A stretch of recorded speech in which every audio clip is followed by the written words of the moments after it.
DJC Productions proudly presents The Dusty Cover Show. Hear the inside story from today's authors, plus free chapter downloads. Kindly promoted by Lady Lake Artist Promotion and Publicity for artists and bands in the US and UK. And now, here's Dusty Cover.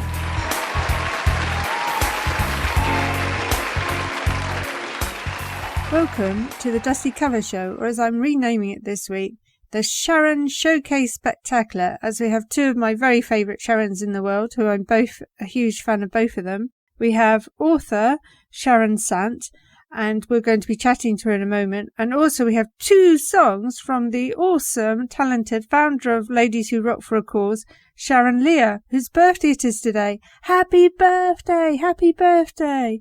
So now, please welcome author Sharon Sant. Hello, Sharon. Hi, thank you. The first book I read of yours was The Memory Game. Oh, yeah. And I know it's had a lot of rave reviews, but I found it such a deeply moving read. The story starts off straight away with a bang, so you're right in the story straight away. And then it carries you through it. It's at such an incredible pace. And I love the two teenage characters, David and Bethany. Yeah. And you're such a skillful and writer, but also I've read your series as well, which is the Sky Song books. Yes. Yeah, they're my favourites actually. They're your favourites. They're my personal.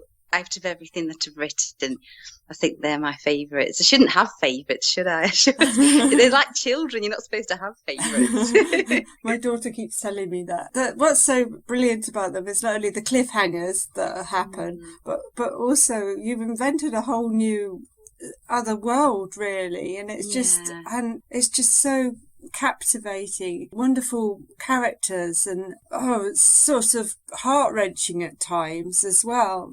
Oh, thank you. It's such an amazing imagination. So I should ask you some questions now. So okay. Where'd you come from, and where'd you call home?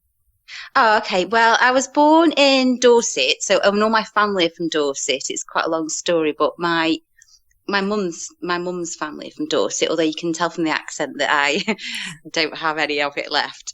And my dad's family are actually from the Midlands. So in a very long story cut short, my dad was in the Navy and met my mum stationed down south. So, and then when I was little, we moved back here. So although I do consider myself to be still a Dorset girl, and I love it, and whenever I can go down there, I do.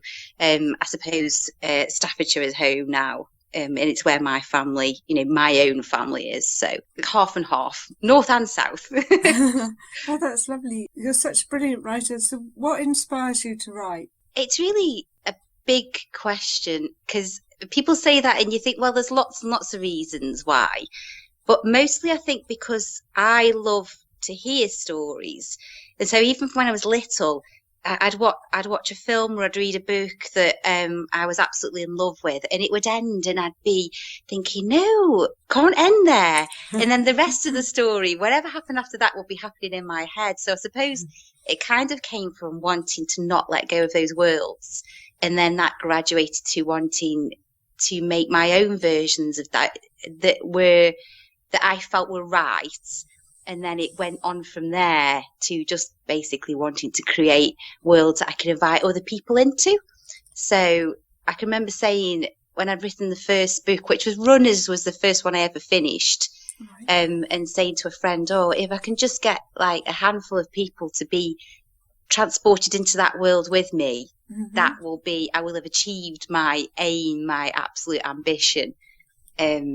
And so to have now more than a handful of people in with me is just so wonderful that it's quite addictive, and you can't, once that happens, you really can't stop. So I think that's probably what it is that I want to drag you all into my worlds. Oh, no, well, we're glad to be there, because it's really good, and it's a great escape, absolutely, yes. And get so attached to the characters and start to worry about them. Yes, well, I think I do as well, so I find it hard to let go of them, which is why you often end up, I think, right, I've finished that book now, and then it'll turn into a trilogy because I haven't quite finished with them after all. So but it's really more of a desire, I think, to connect with other people on that level than anything else. Yeah. So it's lovely when people say that they have enjoyed it and they've been there with me, because it's just so rewarding. One of your books gets made into a film. Which character would you like to play? Oh my gosh, me! If you could play a character. I'm probably too old to play most of them now. Oh no, but in my world you can be young. Right, you can be young or a boy or anything. Oh, can I? Yes. Oh, that's really. Oh, I have to be.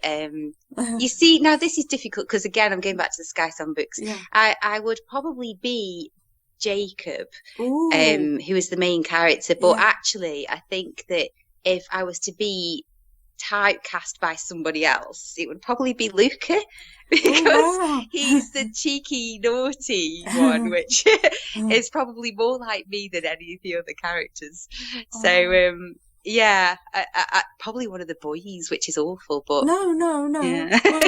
Well, whenever I was a child, my mother used to let me put on plays, and I always wanted to be the witch or the evil person. But you've chosen the good characters and the kind characters, so that must be, not that I'm a witch, of course, but you can have good ones too. Yeah, that is true, you can. To all of my friends who are witches out there, do you think, I'm sorry to put you on the spot, but do you think you could share a quote from something you've written? Have you got anything, or a little bit? Could you read a little bit, do you think, of something? Oh my gosh, I should have prepared you for that, sorry. No, that's okay, I just have to go to the bookcase, which is right here. Okay, maybe I'll just read the first bit of Sky Song, because that's just slipped into my hands. That's obviously what it's fated to be. Do you think so? Yes, definitely. So this is the beginning, the very beginning. Jacob couldn't have known that the man standing before him would kill him. Not at this meeting and not at the next, but soon. And if he had known about the other things this man would do, Jacob would probably have tried to kill him there and then. Because he didn't know these things, Jacob wasn't afraid now, only bewildered. The intruder repeated the question. Do you understand what you need to do? That's it. That's all I'm giving you, because then you have to do it. Yes. People who haven't read it will have to guess. No, they'll have to rush out and buy the book, which they can do on Amazon, and it's reasonably priced, and you can get it in book form or you can get it in Kindle. The ebooks are an absolute snip. So if you've got anything that you can e-read on, that's probably the cheapest way to be introduced to the world, because it's only 99 pence. So are they in the library at all? Well, it's a funny question actually, because another writer friend of mine, Dan Thompson. Oh yes, Dan. He's been such a support. He's wonderful. We love Dan. We love you, Dan. We do. And he said to me the other day, he said, I write in another name, and he wanted to read it, and it's quite an expensive book, that one. So he said, I've ordered it from the library, and he said, have you got books in the libraries? And I thought, well, I haven't actually, because I think there's one or two in the local one, but it's just something that I haven't really kind of thought about. I don't know why. So, but if you go into your local library like Dan did, you can just ask them to order it in, and they will do. That's right. So everybody go and do that. So super easy to go and get it for free, actually. Yeah. You can just pop along. And then it helps the authors. Yeah, it does. And it means that other people get to read it after you, because Dan said, is that okay? And I said, of course it is, because then you'll read it and it'll go back, and lots of other people hopefully will be able to get it as well. So it's nice. It'll spread the love. So that's good. What do you consider the most important part of a good story?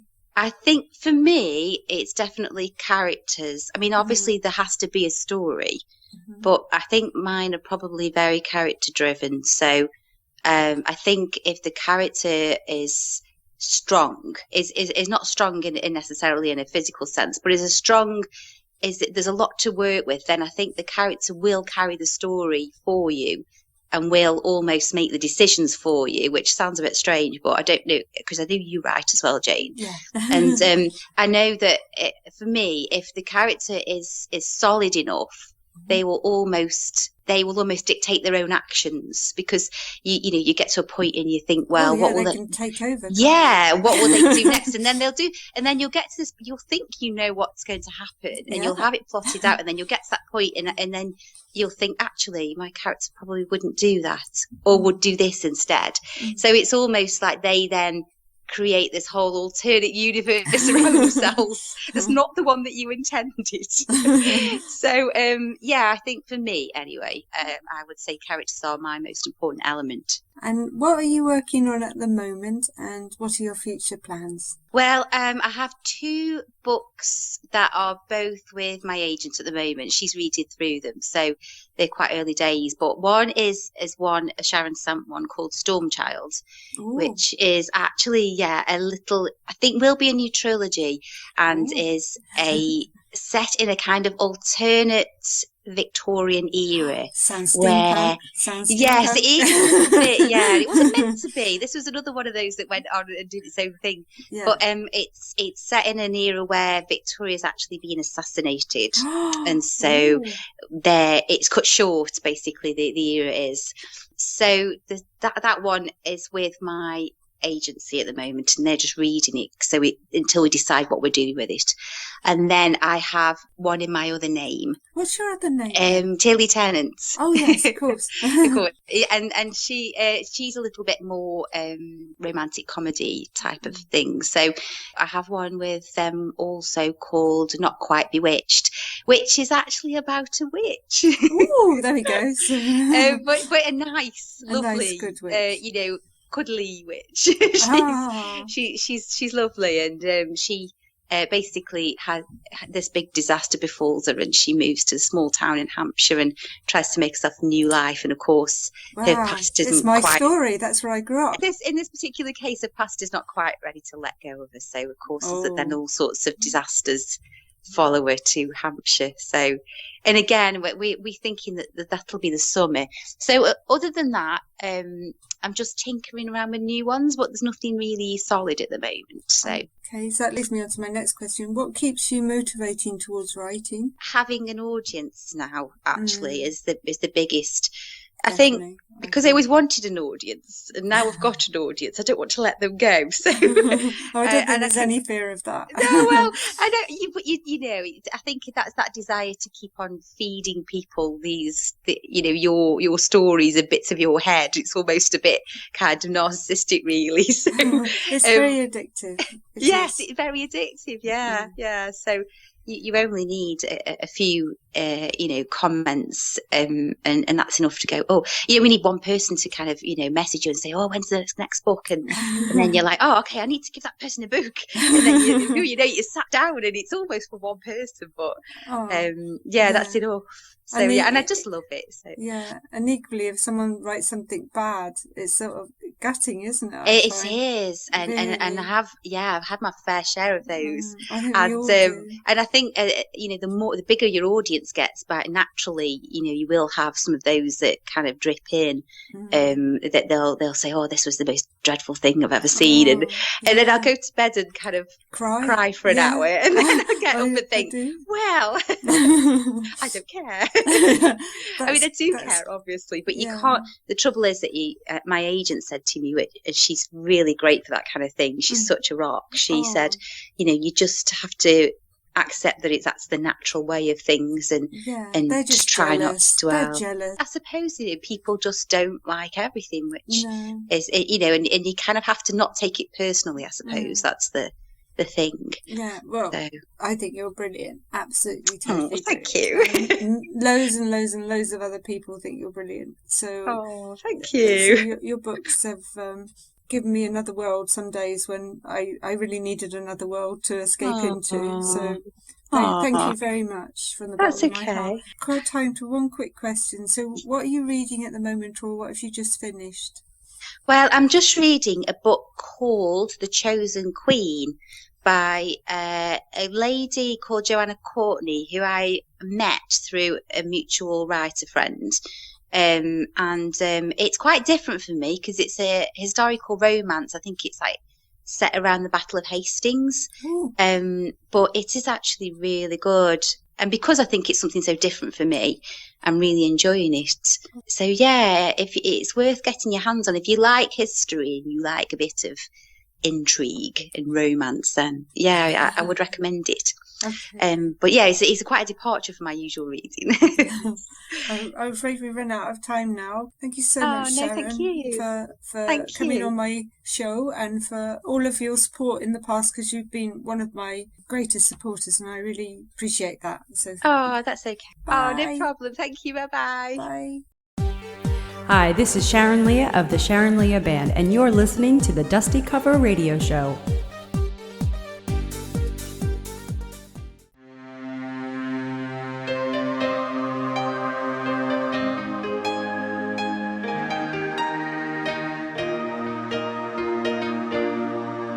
I move my knife strategically, placing them far away from me.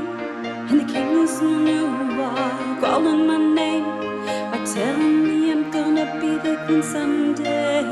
But I'm not the marrying kind. I left that notion far behind. So don't try to change my mind, 'cause even when I'm lonely, I'm fine. I'm fine.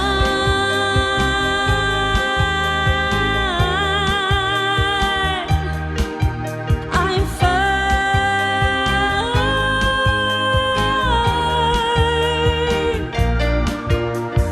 It might seem I'm liberated, but my love life's obliterated by what it is I believe.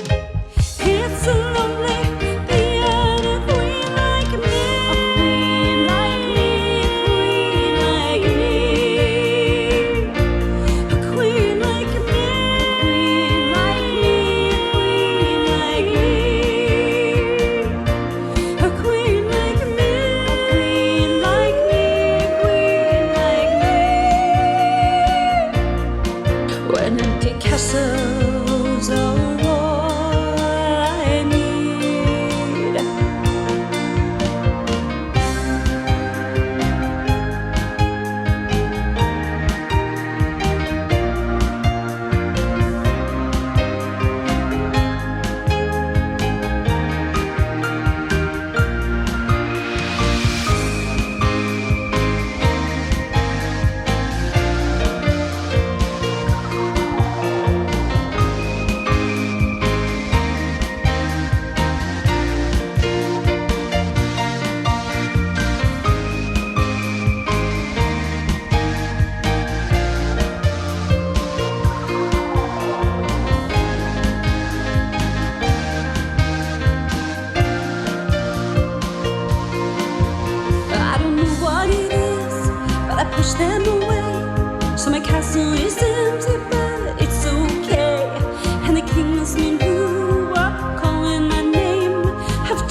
In a moment, the actress Rebel Medler will be reading a bit from my brand new book, The Octopus Pirate, and here's a small bit about it. Set in the Victorian period, Octopus Pirate is a time-travelling steampunk tale of a foundling who discovers he has unusual talents, such as camouflage, squishing into small spaces, and the ability to communicate with octopus. He is washed up on an island off the Scottish mainland. An eccentric former nun called Mary, who lives there alone with her cats, brings him up and names him after one of her favourite characters in a book, Pinocchio. Later she changes this to Coco for convenience. As a teenager, Coco joins the circus where he makes friends with Eric, who is an electronic magician, and his acts make a robot teleport across the tent. Coco narrowly escapes plots against him and flees to Cornwall with Eric. Here they raise funds to build a replica pirate ship, which is also an airship, and they travel back in time to fight real pirates. Crews consist of Victorian men who want to fight without any repercussions. It's Fight Club with a twist or 20. Everything goes pretty smoothly until a young girl, Sage, who has been posing as a boy, gets injured. Against all agreements, Coco brings her back through time to hospital. Unfortunately, the police think now he might be a murderer. Octopus Pirate. Chapter 1. Arm 1. The birth of the Octopus Pirate. Catherine gasped. She was feeling uncomfortably hot. She took out a clean white handkerchief and wiped the sweat beads from her forehead. Being on board a cruise ship had been the last thing she had wanted. Horace, her husband, had been newly appointed as captain. It was a big deal, and he had expected her to accompany him and be a dutiful Victorian wife. All around her, jubilant people dressed in their finest clothes were gaily promenading around the deck of the ship. A string quartet played. Catherine recognized the song. It was Beethoven. The sweet notes, jollity lifting the air, would have made her smile normally, but not today, as although this was a large ship, in Catherine's heavily pregnant state, the movements of the waves, however small, were violent enough to make her feel sick. She looked around at the faces of the passengers. She knew no one, nor did she want to. Their laughter sounded false and forced to her. She watched them revoltingly as they were greedily drinking the free champagne. She looked down at her large belly, feeling overwhelmingly sad. She had not liked the thought of giving birth at sea.